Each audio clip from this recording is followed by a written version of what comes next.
Bonjour, bienvenue à l'émission La Tribune. Aujourd'hui, on est au carrefour de l'érable. On assiste au lancement de la campagne de sensibilisation de droit devant érable qui s'appelle VERS, V-E-R-S.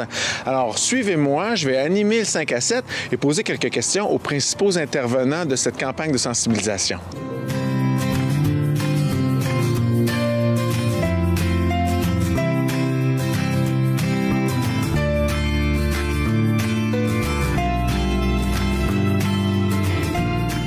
Bienvenue à ce lancement de campagne d'un atelier de sensibilisation. Je m'appelle Pierre-Luc Houde.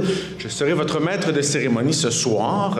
J'aimerais souligner la présence et remercier le préfet de la MRC de l'érable, M. Gilles Fortier, d'être avec nous ce soir, qui est également maire de Princeville.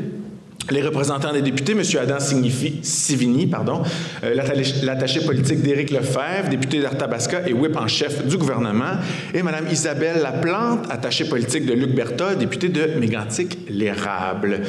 Merci de votre présence aussi, Sylvie Hébert, directrice générale de droit devant érable. Bonjour aux élus et au personnel des différentes municipalités de la MRC et merci de votre présence, ainsi que les partenaires, ainsi que les représentants des médias. Merci énormément d'être avec nous ce soir. Donc, vous êtes ici ce soir pour le lancement de la campagne VERS, voir, écouter, reconnaître et sensibiliser. Comme vous pouvez le voir sur l'affiche qui a été faite pour cette campagne de sensibilisation, cet atelier de sensibilisation.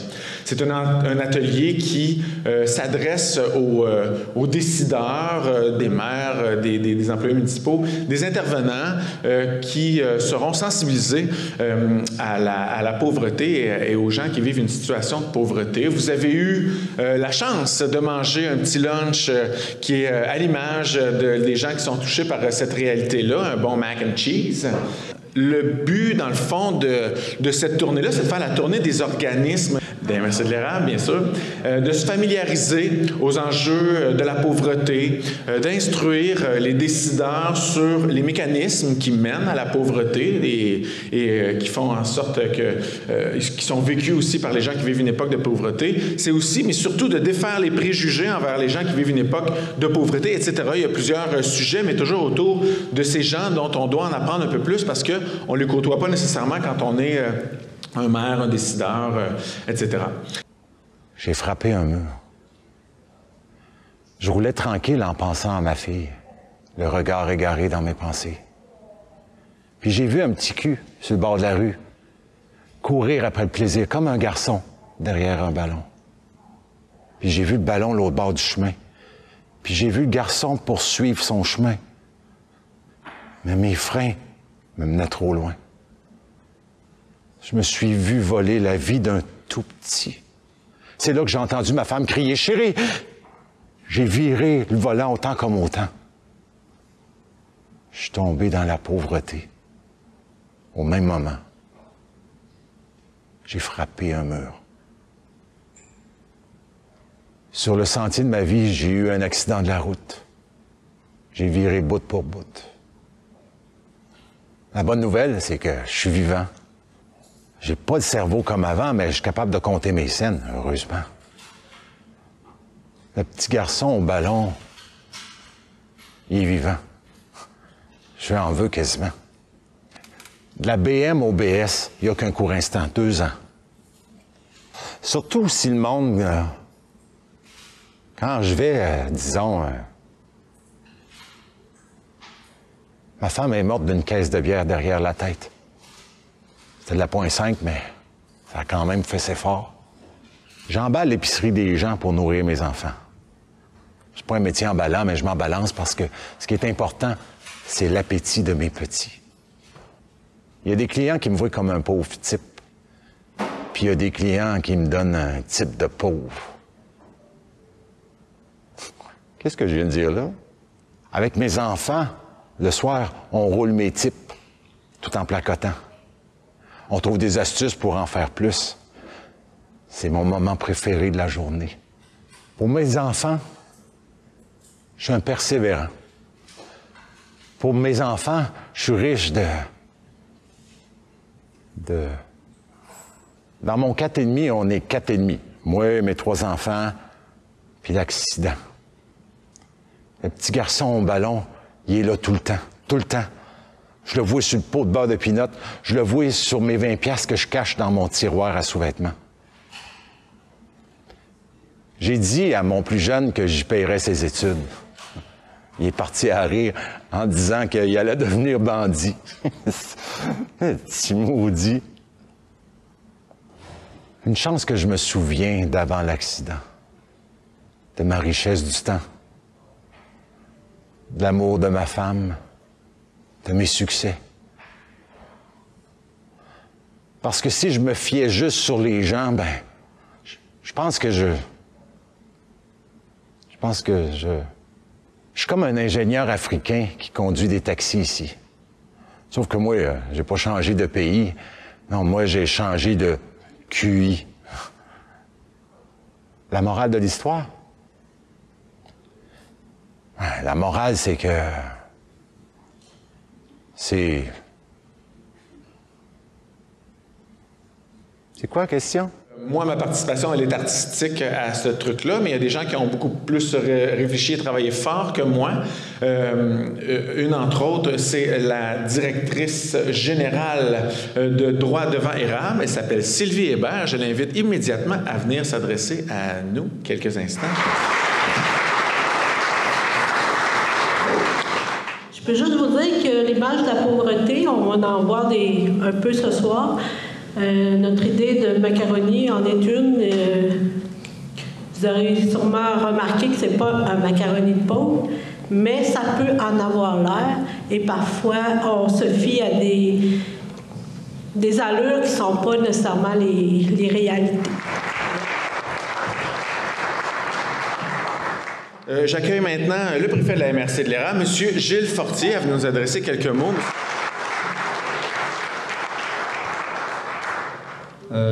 Droit devant Érable, c'est un organisme qu'on connaissait peu, mais qu'on était toujours prêt à aider. En tout cas, je vous lève mon chapeau, parce que c'est un organisme qui va aider beaucoup de personnes. Et j'ai une petite anecdote. Quand j'étais élu maire à Princeville, là, moi, je jouais au hockey dans le temps. Puis je jouais au hockey avec des gens pas faciles, tu sais.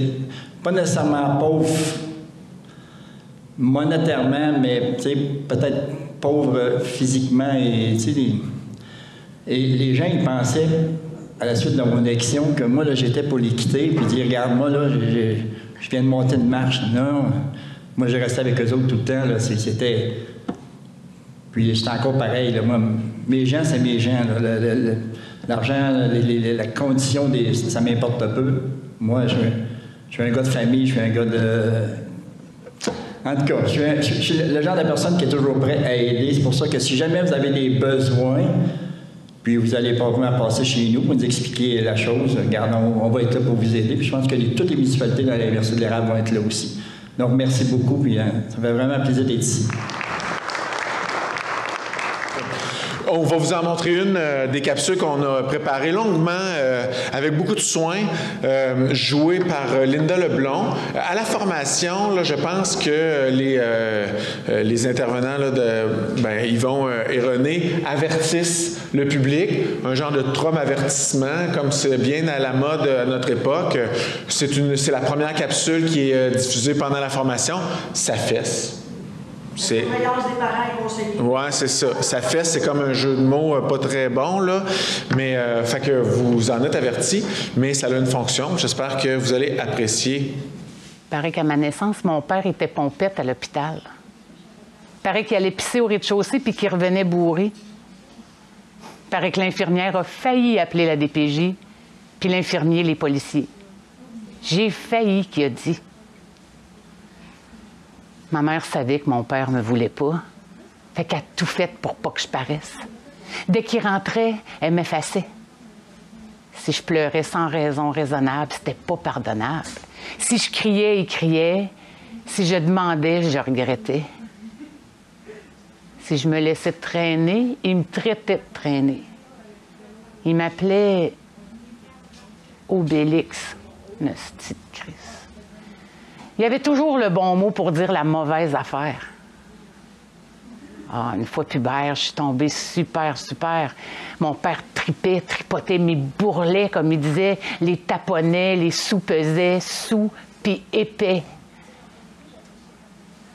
Mais je préférais ses caresses à ses faiblesses. Je donnais mes fesses pour pas qu'il me fesse. Puis une pipe pour la paix. Je le sais, c'est dur à entendre, je le sais. Mais c'est le genre de souvenir qui s'invite à chaque étape de ma vie. Chaque fois qu'une porte claque, qu'un patron lève le ton, qu'un homme me donne un compliment, chaque fois que je souris, j'ai une petite voix qui me dit « Obélix ». Aujourd'hui, j'ai 50 ans, puis je vous entends. Pourquoi qu'elle n'est pas capable de garder une job? Pourquoi qu'elle envoie chier le monde? Pourquoi qu'elle n'a pas payé le loyer le mois passé? Pourquoi qu'elle a passé son chèque dans le trou d'une machine à sous? Pourquoi qu'elle se ramasse tout le temps dans marde? Parce qu'elle est tombée dedans quand elle était petite. Obélix. Si vous trouvez injuste de payer pour ma détresse, pour mon salaire de BS, que vous travaillez fort pour ne pas être à ma place, dites-vous bien que ma place, elle ne s'achète pas, elle se gagne. Comme à l'auto. J'ai gagné le gros lot dans le berceau, puis je reçois des intérêts sans arrêt. Je vous le jure que vous préférez payer des impôts plutôt que d'être dans ma peau. Mais on peut changer n'importe quand. Je prends votre argent comme un présent, puis je vous laisse mon passé.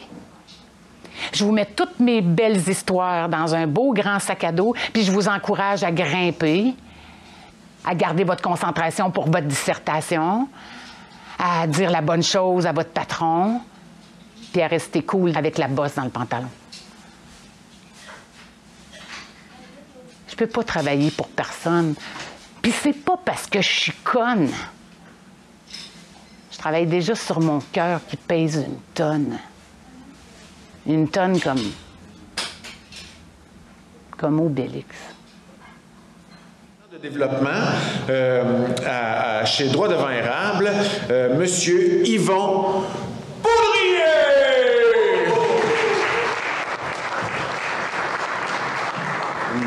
Je me suis attardé à essayer de trouver la définition de la pauvreté et je me suis retrouvé avec la définition suivante qui vient d'un avocat qui était spécialisé à la défense des droits humains, pour ne pas le nommer, Brian Stevenson. C'est assez simple. La question, c'était, c'est quoi le contraire de la pauvreté? Puis la réponse qu'il donnait, c'est que le contraire de la pauvreté n'est pas la richesse, mais la justice.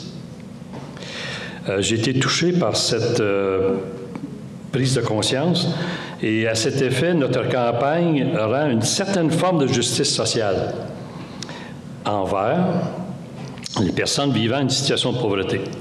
Ces gens ont droit à leur propre dignité et au respect. Justice sociale, j'ai aussi essayé de la définir.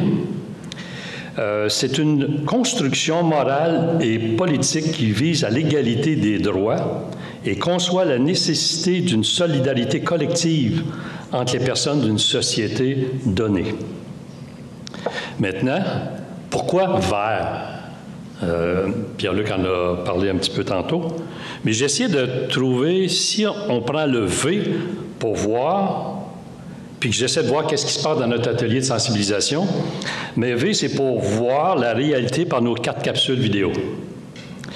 Et pour écouter par la présentation des ateliers de sensibilisation dans lesquels on donne des faits, on donne des statistiques. R pour reconnaître les causes à effet et les raisons afin de mieux comprendre pourquoi ces gens-là se retrouvent dans la pauvreté. Sensibiliser afin que la population modifie sa perception et son regard envers ces personnes. En fait, qu'est-ce qui se passe dans un atelier de sensibilisation? C'est 50 minutes, là. Qu'est-ce qui va se passer à court terme? On va continuer à rencontrer les 11 municipalités. Tout le monde a dit oui. On a déjà 9 rendez-vous de prix. Par contre, à l'automne prochain, on prévoit de faire 2 droits de parole. On va inviter la population à venir entendre ce qu'on a à dire, ce que les personnes qui vivent en situation de pauvreté vivent. On aspire à ce qu'un organisme de soutien qui s'appelle le Collectif pour un Québec sans pauvreté soit là aussi pour nous appuyer, nous accompagner. C'est un beau projet, mais c'est un projet qui est difficile à palper parce qu'on n'a pas quelque chose à offrir, un service, un accompagnement. Oui, il y a certains accompagnements que Droit devant Érable fait, mais là, on est dans la perception, on est dans le regard. Pierre-Luc Houd, je ne sais pas si vous l'avez rencontré à soir, là, mais il est à quelque part dans la salle. Et je vous dirais qu'avec lui, de février à avril 2021, on a passé 15 entrevues. 6 organismes qui nous ont soutenus. ORAP, Maison des femmes, Maison des jeunes à Plessisville, la Polyvalente, la SAMAR, ORAP, j'en oublie, l'Office régional de l'habitation de l'Érable. Donc, tous ces organismes-là, on leur a demandé 3 noms. Essayez de vous imaginer. Il faut quand même qu'ils fassent une démarche pour sensibiliser ces personnes-là à nous parler, tout en Zoom, confidentiel. On avait 5 questions, 3/4 d'heure des entrevues. Pourquoi on a fait ça? Pour avoir du contenu dans les 4 capsules. Ça ne vient pas de n'importe où, ça vient d'ici, dans la MRC de l'Érable. Et Pierre-Luc, mais là, il a joué du crayon, lui, puis il a demandé à des comédiens, comédiennes professionnels à jouer leur rôle. En fait, j'ai eu pendant 40 ans un cabinet en planification financière, je viens du privé, transfert d'entreprise à un de mes fils. Et ça, pour moi, c'était comme transmettre des connaissances. Et un jour, j'ai consulté, je l'avoue. Il y a une femme qui m'a dit, Yvon, après 4 rencontres, je pense que tu es dû pour faire un travail. Le travail le plus exigeant de ma vie, c'était de définir ma mission de vie. Et de ça, elle m'a demandé de trouver 6 verbes dans le dictionnaire. Puis avec ça, j'ai essayé de composer une définition de ma mission. Puis pour revenir à la question de Pierre-Luc, je me suis aperçu que le mot qui était le plus important pour moi, c'était de transmettre.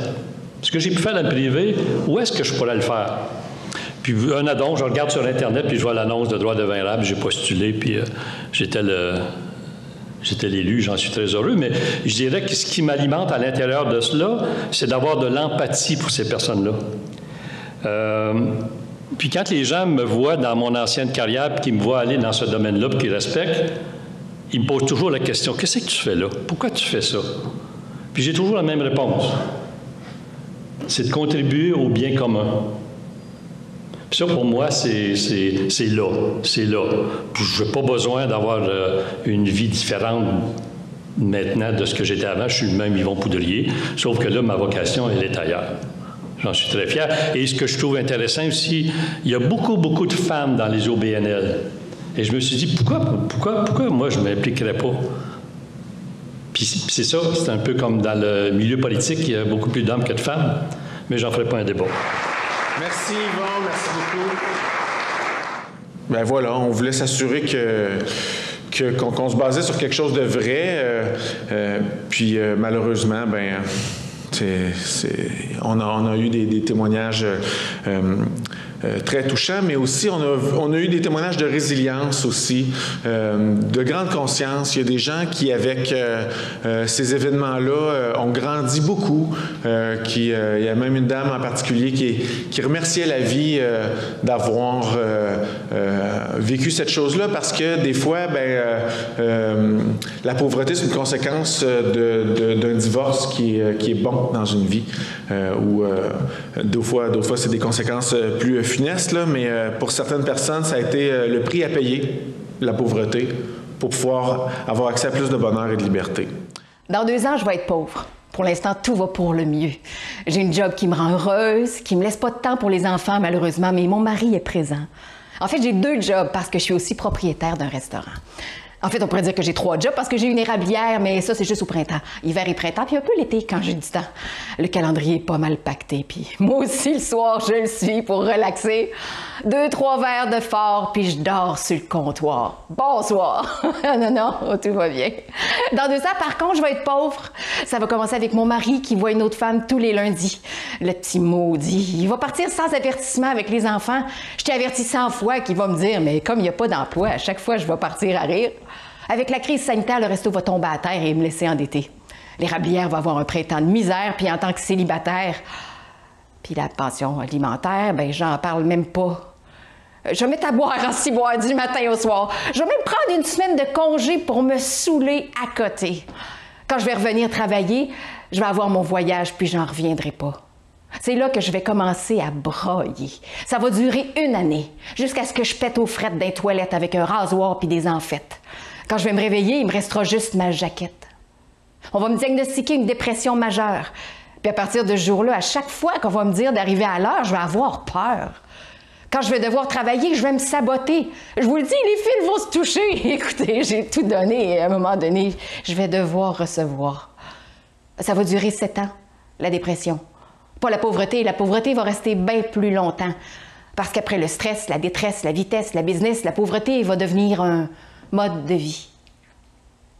Le temps, c'est plus de l'argent. Je suis présente au moment. Je suis plus dans le futur à tout bout de champ, tout planifié 2 ans avant. Pour moi, c'est plus de la pauvreté, c'est de l'humilité, de la simplicité. Il y a des choses que j'ai pas perdues, m'arranger, m'organiser, ça, j'ai toujours su. Puis, c'est pas bien différent d'avant. Peu importe le revenu, à la fin du mois, il en reste plus. Mais je vais en donner autant que j'en prends. Je vais faire minimum 20-25 heures de bénévolat par semaine. C'est comme si le gouvernement va me payer 8,30 de l'heure pour rapiécer le tissu social. C'est un bon deal, ça.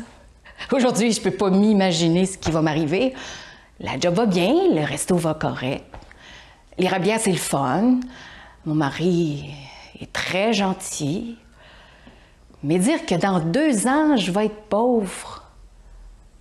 En argent, mais en temps, en entre-gens, en espérance, puis en présence, en utilité pour ma société.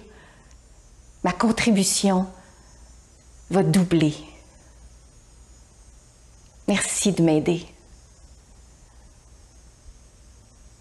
J'invite sur scène, vous la connaissez, Renée Levasseur. Je suis heureuse de voir qu'une simple petite idée de départ ait pu se transformer pour arriver à ce beau résultat. Beau paradoxe de pouvoir parler de pauvreté parce que DDE était plus riche. Bien là, il faut s'entendre, par exemple, sur le concept de riche, là. Congé maladie prolongé, plus un intérim à temps partiel, plus une augmentation de la subvention gouvernementale, égale trop de sous. Puis comme les gens à l'aide sociale, bien, quand on en a trop, bien, on se fait couper. Donc, vous savez de quoi je parle, hein? Quand les organismes, quand on a trop d'argent, là, on se le fait couper. En terminant, on m'a déjà traité de pelleteuse de nuages. Maintenant, je suis capable de leur répondre qu'étant donné que tout le monde a droit et devrait pouvoir voir le soleil de temps en temps, bien, je suis bien fière d'être une pelleteuse de nuages. Puis, vous savez, hein, c'est un métier universel. Peu importe si vous êtes dans le monde, ils vont avoir besoin de vous autres. Donc, je vous invite à devenir vous aussi des pelleteux et des pelleteuses de nuages. Puis pour vous aider, bien, on va être là pour aller faire notre présentation, pour vous donner des idées pour comment devenir pelleteux de nuages à votre façon. Là-dessus, je vous remercie énormément. Bonne fin de soirée. J'étais pleine d'amour. Oh, mais vraiment pleine d'amour. Enceinte de 15 semaines, la bedaine pleine, d'une Saint-Valentin bien arrosée, du haut de mes 17 ans, j'ai commencé à comprendre que novembre allait arriver, puis que d'accoucher en 2 cours de comptabilité, c'était un mauvais calcul. Je devrais attendre jusqu'à la session de janvier pour continuer de me former. Et c'est là que je suis tombée dans une spirale de la pauvreté. Ah, c'est pas simple, la pauvreté. Non, faut être fait fort, faut persévérer, inventer, négocier, demander, quémander. Mais moi, j'ai foncé.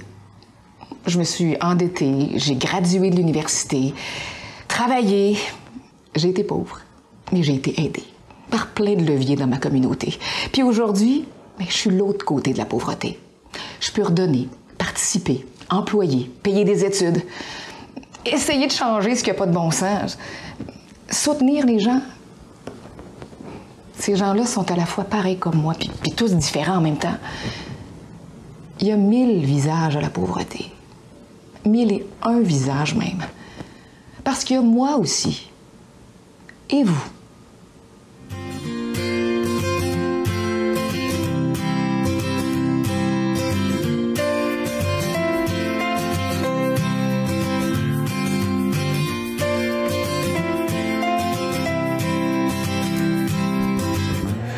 Bonjour Sylvie Hébert, vous êtes la directrice de Droits devant Érable. Dites-nous, c'est quoi les services que Droits devant Érable offre? Alors, chez Droits devant Érable, on offre des services d'aide aux personnes, en fait, de défense des droits, des personnes qui vivent à l'aide sociale, qui reçoivent l'assurance emploi et autres, tout ce qui est droits sociaux, en fait. Comment on fait pour vous rejoindre? Le plus simple, c'est de téléphoner, voir si je suis au bureau, parce que pour le moment, je suis toute seule, en appelant au 819-362-0066. Et sinon, de se rendre sur place. Nos heures de bureau sont du lundi au jeudi, de 9h à midi, puis de 1h à 16h30. Pourquoi c'est important de montrer les multiples visages de la pauvreté? Oh, très bonne question. Je dirais que la raison principale, c'est une question de perception. On voit des gens qui réussissent dans la vie, dans leur état de richesse, sous plusieurs aspects. Tandis que ce projet-là, il a de l'importance parce que ces gens-là qui vivent en situation de pauvreté ont aussi des histoires, mais malheureusement, ils ont été poqués dans leur vie. Puis ça, ce qu'on ne voit pas, c'est difficile à pouvoir comprendre. Mais le projet sur lequel on travaille, la campagne de sensibilisation sur le thème vert, on espère que les gens vont mieux voir, mieux écouter, mieux reconnaître et mieux être sensibles à ces gens-là. Ce qu'on a fait comme travail, c'est des capsules, c'est des statistiques, ce sont des données. On va faire le tour des municipalités, des clubs sociaux, des organismes communautaires pour que les gens changent leur perception et leur regard envers ces gens-là, pour enfin comprendre pourquoi ils sont là.